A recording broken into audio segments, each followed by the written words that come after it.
அனைவருக்கும் வணக்கம். என் லைஃப்பில் இந்த மாதிரி ஒரு பெயின்ஃபுல்லான ஒரு சுச்சுவேஷனை நான் ஃபேஸ் பண்ணதே கிடையாது. மனசு முழுக்க வலி வலி மட்டும்தான்.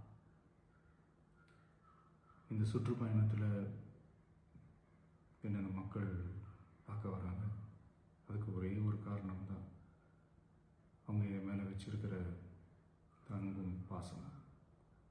அந்த அன்புக்கும் பாசத்துக்கும் நான் எப்பவும் கடமைப்பட்டிருக்கிறேன்.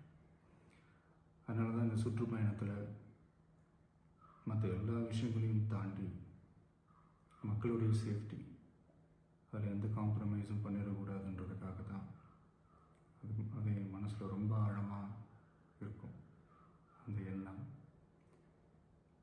அதனால தான் இந்த அரசியல் காரணங்கள் எல்லாத்தையும் தவிர்த்துட்டு ஒதுக்கி வச்சுட்டு மக்களோட சேஃப்டி மட்டும் மைண்டில் வச்சுக்கிட்டு அதுக்கான இடங்களை சூஸ் பண்ணுறது, அதுக்கான இடங்களை பார்த்து பெர்மிஷன் கேட்குறது, போலீஸ் டிபார்ட்மெண்ட்டில் அதை ரிக்வெஸ்ட் பண்ணி கேட்போம்.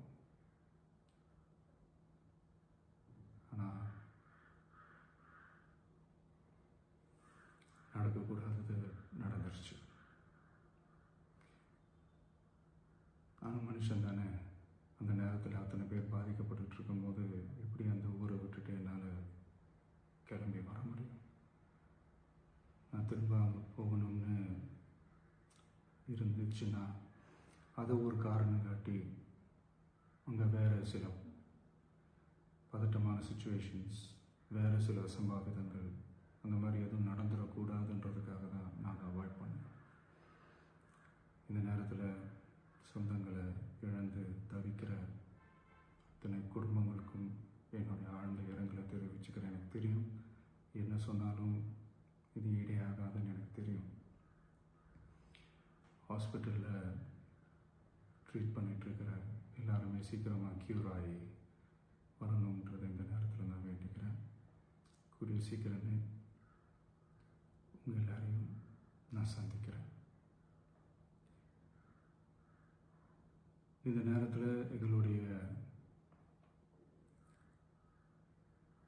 வலிகளை, எங்களுடைய நிலைமையை புரிஞ்சுக்கிட்டு எங்களுக்காக பேசின அரசியல் கட்சிகளை சார்ந்த நண்பர்கள், தலைவர்கள் அனைவருக்கும் என்னுடைய நன்றியை தெரிவிச்சுக்கிறேன்.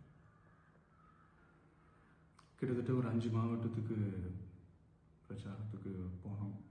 இந்த மாதிரி எதுவுமே நடக்கல. ஆனால் கரூரில் மட்டும் ஏன் எப்படி நடக்குது, எப்படி நடக்குது?